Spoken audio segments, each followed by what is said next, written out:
Olá, vamos lá, mais uma aulinha aqui, ó. Vamos falar sobre o computador, né? A gente estava falando sobre a evolução das máquinas aí. Vamos falar sobre essa hierarquia das memórias. Olha como que funciona um computador. O processador, né, a CPU, ele tem que tomar conta de tudo isso aqui. A unidade de controle tem que saber quem está usando o que. Tem a unidade lógica aritmética está executando uma tarefa. Bom, para executar essa tarefa, a unidade de controle reservou o teclado, reservou a impressora, reservou a rede. Para o próximo processo, eu vou precisar de um espaço na RAM, vou precisar de um espaço no HD, vou precisar do vídeo e da impressora. Então, cada recurso que entra para ser processado aqui, a unidade de controle tem que controlar para onde vai, de onde vem, como é que foi, como é que vai, como é que não vai. Ou seja, ele tem que dar conta de tudo isso aqui, tá? E o barramento tem que estar seguindo as orientações aqui para não ter conflito de informação, choque de informação, né? Senão, dois processos querem imprimir ao mesmo tempo, dois processos querem gravar na RAM ao mesmo tempo, dois processos querem gravar no HD ao mesmo tempo, vai dar conflito, vai travar. Então aí é inevitável. Então tudo isso aqui são dispositivos e recursos e equipamentos que são todos eles gerenciados e organizados pela CPU, ok? Bom, aqui tem uma pirâmidezinha, né, das mais lentas e maiores até as menores e mais rápidas. Então, as fitas e os discos ópticos conseguem armazenar um grande volume de disco, mas são lentas, tá? A capacidade de armazenamento é muito, mas é lenta.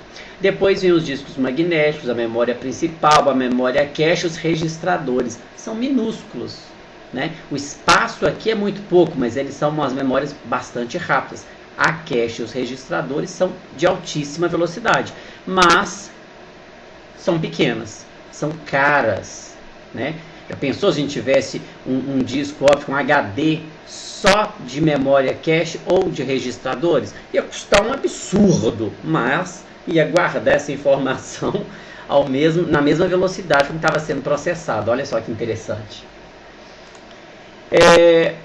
Vamos falar dos primórdios da evolução aqui. A gente tinha o cartão perfurado ou as fitas perfuradas. Então era a única maneira para se guardar a informação, né? Era o cartãozinho perfurado lá para a máquina codificar isso depois e entender o que estava armazenado ali. Arcaico que dói, hein?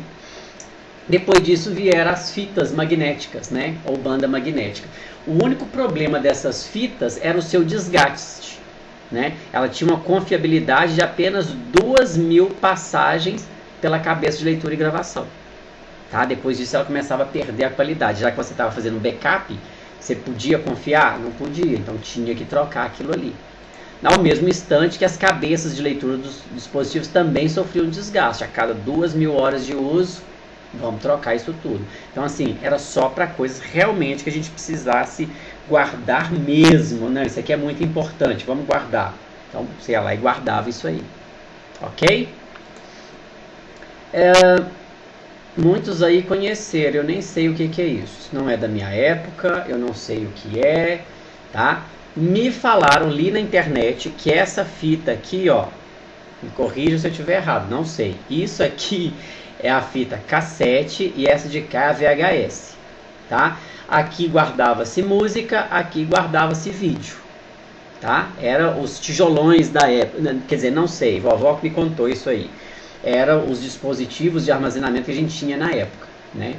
Eu já vi um relato aí de um computador que não usava disquete, usava fitas cassete, tá? Muito arcaico, mas funcionava.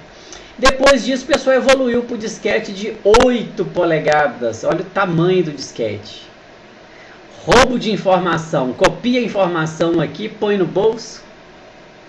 Dá para guardar na memória. Não, vou decorar isso aqui. Não precisa nem salvar isso aqui para roubar informação, não.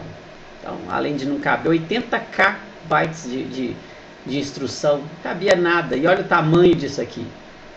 Não, deixa eu copiar aqui no papel e levar um papel. Vai ficar bem melhor. Bom, depois disso veio o disco de 5 1/4 com 1.22 megabytes, quer dizer, diminuiu o tamanho e aumentou a capacidade de armazenamento. Olha que bacana. Aqui tem uma tabelinha, né, com as capacidades, os tamanhos, enfim. Depois disso veio aqueles disquetes de 3,5 polegadas, também não lembro deles, não é da minha época, né? Cabia 1.44 megabytes. E maravilha era instalar o Windows 3.11 usando 30 disquetes, né? Nós chegava no disquete 25, 26, ele dava problema. Disco corrompido, aí você tinha que sair correndo, né? E na casa do fulano tinha celular, não. Você tinha que correr na casa, me empresta o seu disco 26 porque o meu deu problema. Você chegava em casa e punha lá o 28 também, você corria lá, me empresta o resto da sua caixa aí que eu tenho que terminar de instalar. Gente, era formatar, eu acho que tinha que ter sido assim, quanto você quer para formatar isso aqui? Me dá o seu Corcel novinho, 76 que eu formato seu computador, era mais ou menos isso, né? Por isso que ninguém tinha computador, era complicado até para formatar, então tenso. Aí de acordo com a maneira com que você formatava, você tinha mais capacidades de armazenamento. Mas era muito arcaico isso aqui mesmo, tá? Tem uma tabelinha aqui com os discos de 8, 5 e 1/4, 3, 3,5 polegadas. São os discos que existiram aí. Bom, aqui está quase chegando onde eu conheço. Ó, do DVD para frente eu conheço. Nem o CD eu não conheço, não é da minha época não. Sou contemporâneo a tudo isso.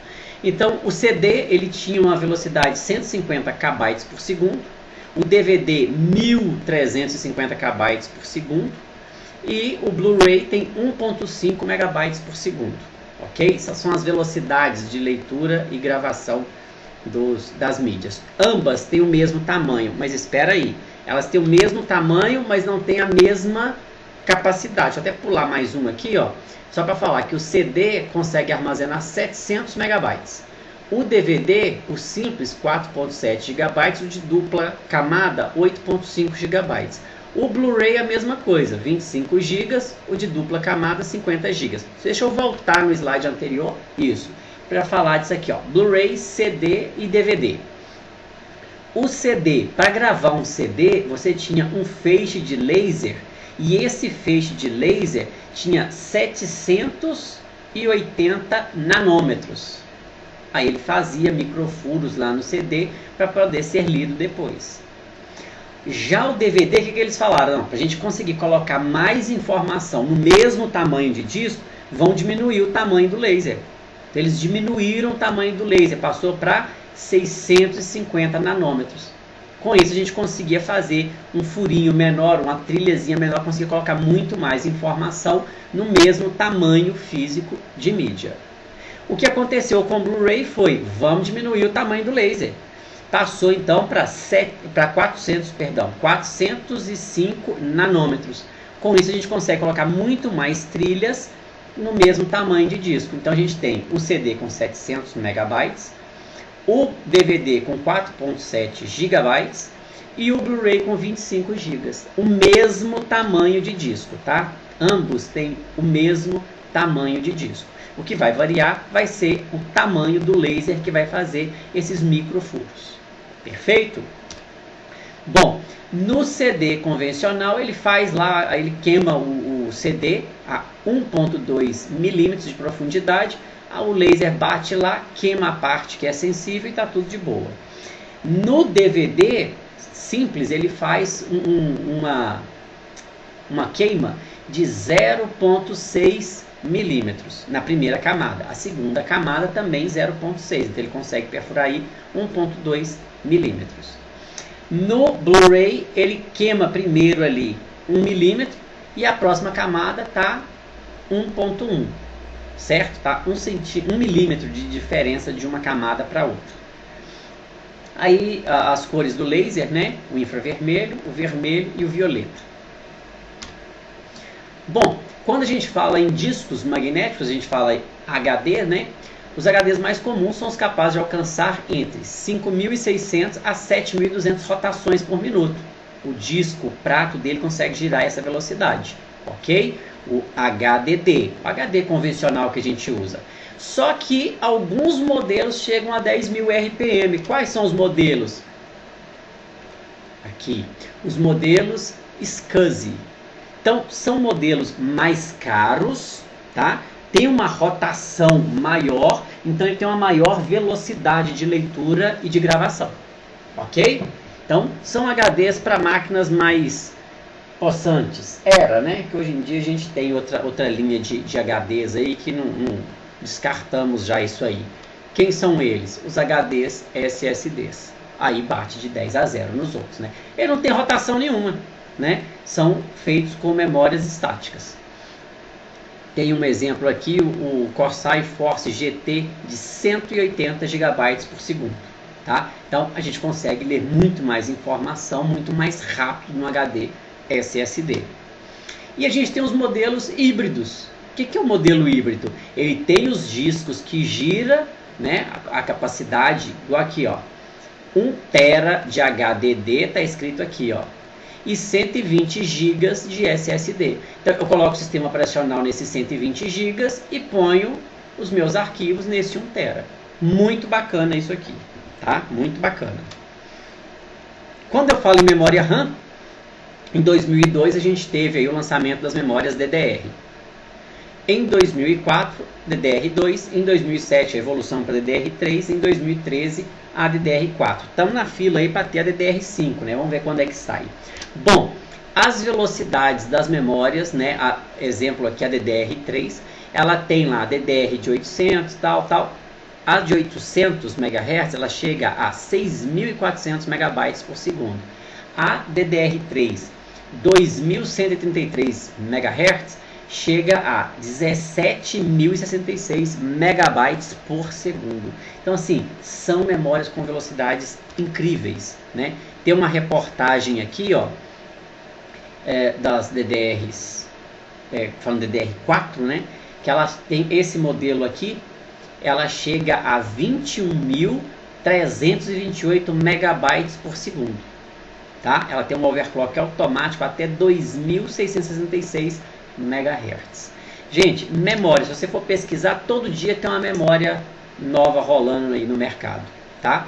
Essa aqui ela tem 3.333 MHz, mas olha o preço, R$ 1.569 para um pente de, aqui não fala, 4 GB, né?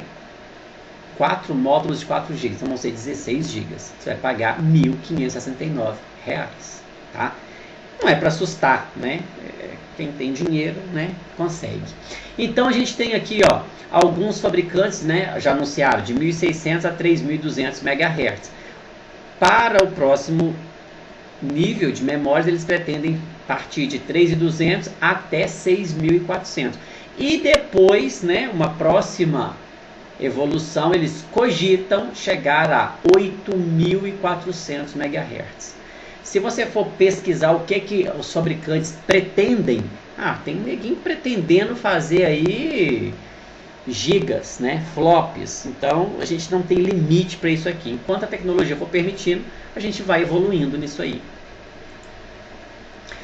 Gente, pelo amor de Deus, não parem essa aula, tá? Mas depois vocês vão lá no Google e pesquisa swapping. Quer dizer, não pesquisa não. Eu fui fazer isso dentro da sala de aula. Gente, pesquisa aí swapping. Swapping quer dizer troca. Nossa, mas apareceu cada coisa no Google que, pelo amor de Deus. Então, não. Ih, olha lá, já estou vendo. Tem gente abrindo o navegador aí. Fecha isso aí. Swapping é troca. Que tipo de troca? É essa troca aqui, ó. Pronto, já mostrei. Pronto, nem precisa ir no Google mais. É essa troca aqui, ó. Quando você tem pouca, isso era antigamente, quando você tinha pouca memória, o que acontecia? A memória precisava vir uma nova instrução, ela não tinha onde pôr mais, que a memória estava cheia, ela jogava isso para uma área do HD e continuava pondo mais, jogava para o HD. Quando ela precisava, cadê aquela instrução que estava aqui? Está lá no HD, ela buscava do HD e carregava direto na RAM.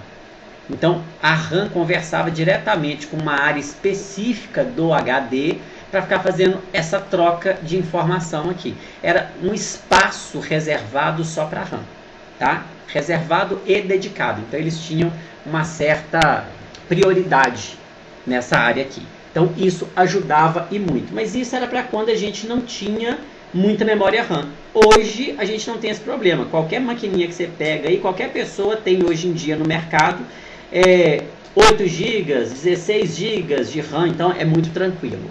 tá? Hoje em dia, graças a Deus, isso não é mais necessário. Se alguém esbarrar com esse termo swap, é isso. Bom, então a gente tem aqui, ó, a memória ROM da BIOS, os discos removíveis, o armazenamento de rede, internet, disco rígido, tudo, são os nossos armazenamentos permanentes. Gravou, ficou ali. A memória RAM, né, a virtual ou física, a cache, seja ela qualquer nível, 1, 2, 3, 4, depende do seu processador aí, qual o nível da RAM, níveis de RAM. Então, qualquer um dessas caches, todas aqui são memórias temporárias. Assim que você desliga a máquina, ela é toda zerada, perde-se tudo. Então, só na permanente que fica salva, ok? Então, o que acontece? As memórias, elas saem lá, as instruções, elas saem do HD, né, o programa, vai para a memória RAM, que é mais rápida, a memória RAM passa isso para a cache 3, olha que interessante, aqui tem como se fosse o processador e a cache L3 fora do processador. Algumas placas-mães tinham a cache na placa-mãe, hoje a grande maioria já está tudo aqui dentro, ó, tudo dentro do processador, para a gente ganhar mais velocidade. Então você passa para a cache nível 3, que passa para a cache nível 2, que é menor e mais rápido, que passa para a cache nível 1, que é menor e mais rápida, que vai para os registradores, é processada e devolvida para o seu destino. Ok? Bom, vamos falar então aqui de coisa boa, já que a gente está falando de computador, vamos falar de coisa boa, né?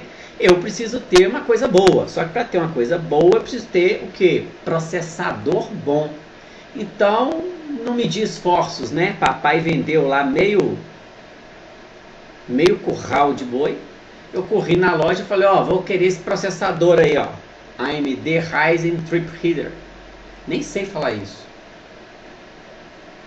Threadripper 3970X. Só de memória cache tem 128 megas. Não tá errado não, tá? É isso mesmo. 128 megas de memória cache. A velocidade dele é de 4.500 MHz, 4.5 GHz, tá bom? Bom, esse processadorzinho, ele custa, à vistão no dinheiro, R$ 12.669,90, tá? Só isso aí. Se for parcelar, R$ 14.905,76, tá? Mas tá barato, porque tava 15.700, então tá super em conta. Só que para colocar, eu não posso colocar esse processador em qualquer placa-mãe. Eu tenho que ter uma placa-mãe que aguente, que suporte, que dê conta, né? Então, eu vi essa placa-mãe e falei, eu vou querer essa aqui. Eu comprei essa placa-mãezinha. Aí, precinho dela, R$ 7.299, tá? É uma placa-mãe que tem um barramento compatível com aquele processador. Senão, não teria, não justificaria, ok? Para isso a gente vai precisar de módulos de memória RAM. Eu acho que 128 GB está mais do que o suficiente, né? DDR4, 3.000 MHz. Vamos pagar a bagatela de R$ 4.999,90. Para isso a gente precisa ter então um HD, né? Eu acho que um SSD de 8 teras resolve o problema para a gente, né? Só a velocidade de leitura dele é 15.000 megabytes por segundo, de gravação 15.000 também. Então, um HDzinho simples, né? Puta merda, quase 20 contos, só o HD. Bom, a gente vai querer assistir um filminho, né? Como é que não vai assistir um filminho nessa máquina? Então eu preciso ter uma placa de vídeo bacana. Então tá aí, R$ 13.371,90. Vocês estão vendo que eu tô falando só o preço à vista? Tô pagando tudo à vista, para ter desconto, né? 15% de desconto no boleto. Olha só que legal. Se eu tivesse aqui, eu não ia pichotar, né? Vamos pagar isso aí parcelado, tô com dinheiro, pagando tudo no cash, olha. Louco. Tem uma plaquinha de vídeo muito simples, tá? Só tem 11 GB de GDDR6, tá? Então é uma plaquinha de vídeo bem simples. Essa aqui é a mais simples de todas. A GeForce 2080 Ti, né? Bem simples, 11 GB de GDDR6. Então tá aí o precinho dela. Bom, eu já tenho um HD lá, mas para colocar o sistema, a gente podia colocar o sistema num HD mais simples, né? Então, tem um M2 aqui, já que a placa-mãe tem um M2. Então, 2 TB só para colocar o sistema. Velocidade de leitura 5.000. Acho que nem compensa, hein? A velocidade aqui está menor, não, é melhor deixar no outro lá mesmo. Aí, ó, vou economizar 3.500 conto. Então, descarta isso aí. Bom, se a gente tem uma placa de vídeo parrançuda, por que não ter um monitor 8K?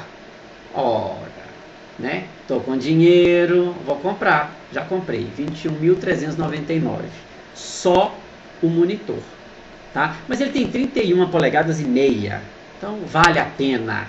E é 8K, vale a pena, tá? Tá super em conta esse preço aqui, tá? Vale a pena, pode comprar. O sistema de som, a gente vai querer escutar, curtir um sonzinho nesse computador, né? Então tem um sistema aqui 7.1.2. Olha o preço das caixinhas de som. Só R$15.627. Eu já acho R$627 caro. Os 15 mil nem vou falar. Bom, eu vou querer gravar meu Blu-ray, né? Já que eu tenho uma máquina dessa, eu vou editar alguma coisa, eu vou querer gravar um Blu-ray. Então, tá aí, um gravadorzinho de Blu-ray, mas para quem tiver interessado em gravar um CD ou um DVD, ele grava também, tá? Mas grava também o Blu-ray. R$1.581,16. Somente. Super em conta, gente. Nó, babado isso aqui, ó. Bom pra caramba. Uma barbada. Não pode perder isso aqui não, porque tá de graça, tá? Ok? Então eu queria só mostrar para vocês aí alguns dispositivos e alguns recursos, ok? A gente vai combinar uma atividade para ser feita em cima dessas instruções. Grande abraço, hein?